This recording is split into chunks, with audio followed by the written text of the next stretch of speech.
Okay, folks, it's your buddy Mike Messier, One Pro Wrestling and Sports Fan YouTube channel. Yes, this channel is still around, and I occasionally chime in with some content.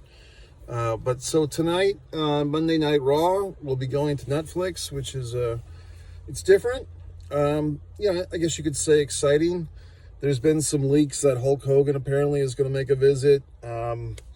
Mixed reactions about that from some people. I think the announcement was that Hulk Hogan's Real American Beer will be a sponsor on Netflix. So I guess for fucking damn it. So I guess for the people that are non-Hulk Hogan fans, some of them have been triggered or upset or whatever the word is. I mean, you know, I don't know what to tell these people. I think, yes, Hulkster, Hulk Hogan, Terry Bollea has made some offensive comments. He's said some things. He's done some things. His son's, DUI behavior is not something I approve of and so forth. But, Hulk Hogan's a part of WWE. And for the wrestling fans that have such high value against Hogan, look at yourselves. I mean, this is the company that Vince McMahon, ran until relatively recently, that you're supporting with your money. So if you have moral disputes with Hulk Hogan, what about, Vince? And I mean, they all put the Triple H on a pedestal. Well, he's Vince's son-in-law. So, I mean, anyway. But as far as other things, one of the wrestling Twitter X people put out a thing that the show may start with a long promo by Triple H, and it's like, who needs that? I mean, who needs another goddamn long promo where Triple H or somebody else is putting over the company? I mean, at this time, they're just kind of preaching to the choir. It'd be nice. I think a good way to start the show would actually be to have the New Day in the ring. And if the fans hold up their end of the bargain, the fans just boo the New Day completely, just to show that the fans are so involved. I mean, right now, whether that's, enhanced or fabricated, the fans' reactions to Kofi Kingston and Xavier Woods is pretty awesome, so why not put that in the ring first, just to show the level of emotional involvement that people have with WWE these days? That's what I would do. What else? So last week we had, they had AEW Dynamite was on Max, which I'm already a subscriber to Max. I do like Max. I do like watching certain things on there. Veep, the show Veep, I never watched until recently. Very funny show with Julia Louis-Dreyfus. And other things on Max are fun. Some of the documentaries are really good. What did I think of AEW Dynamite? I didn't think it was a great way to start, quite frankly. And I found myself just really taking issue with some of the AEW, and I think NXT does this too, and a lot of the younger wrestlers, they do look very choreographed. Stevie Richards was saying the same thing, but I've been saying that, people have been saying that for a long time. Today's wrestlers, they really just do look like they're cooperating with each other to get over a little, choreographed routine almost, or not even almost, but just, it looks like men's gymnastics. So, when they push guys like Will Ospreay, I just can't get behind it, or even a Ricochet, and I guess he's a heel now. I should give a shit, but I don't. So, I mean, to me, Ricochet looks like, like the valet at a Portuguese restaurant. I just have no emotional investment towards Ricochet one way or the other. He's a flip guy. And if he's going to, act heelish, so be it. But I don't get into it. Will Ospreay just looks like the redheaded stepchild. I don't quite see the fascination with him either. So I guess I'm just getting curmudgeonly. I like my wrestlers. I like the wrestling that I like. And during the pandemic, AEW was fun to go to live in person at Daly's place. But I kind of feel with AEW, I don't know. I mean, it just kind of feels like, it kind of just feels very repetitive. There's all these big fucking alliances, and now it's, for instance, the John Moxley group, whatever it's called. I don't even think it's called the Blackpool Society. It's called something else now. But I was fully expecting that Shane McMahon would be involved with them by now, after the photo leaked of Shane McMahon and Tony Khan in Tony Khan's office.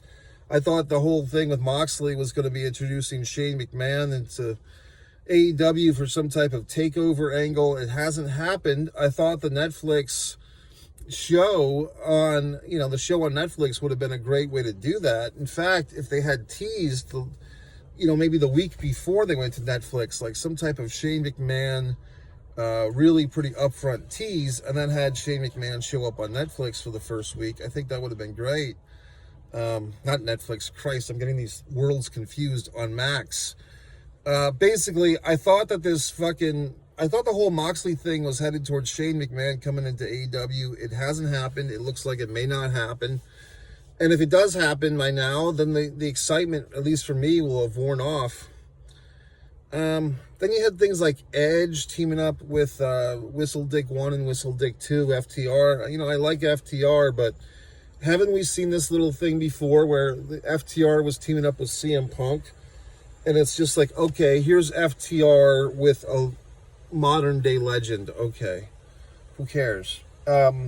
My big disputes with both AEW and WWE, maybe especially with AEW, is just another belt cures the ailment creatively. Like, okay, we're bored. We have a big pay-per-view coming up. Let's have a WWE US women's title. Oh, we're bored. We have a big pay-per-view coming up. Let's have this, whatever the fuck it's called, the Continental Classic, whatever the fuck. I just can't get behind it. You know what I mean? And I don't question that the wrestling in these matches is superb and it's exciting and blah, blah, blah.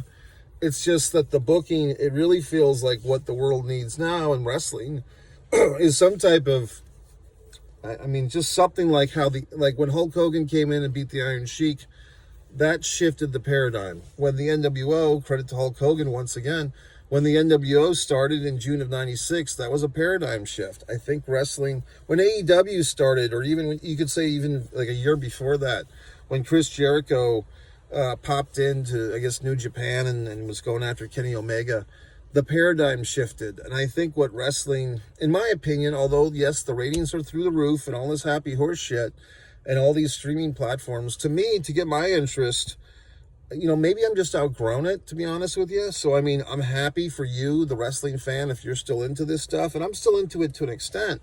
But I just find, as an example, NXT's coming to town this coming week here in Jacksonville, but it's going against an NFL wild card playoff game.